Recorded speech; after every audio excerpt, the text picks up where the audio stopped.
How to create a Douyin account. I'm going to tell you how to create a Douyin account, which is basically the Chinese version of TikTok.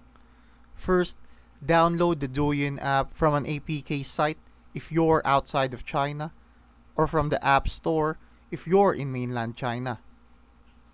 Open the app and tap the profile icon at the bottom right, then choose Register using your phone number.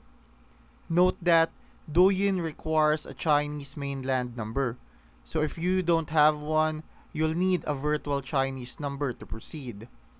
Enter the code sent to your phone, set a username and password, and that's it.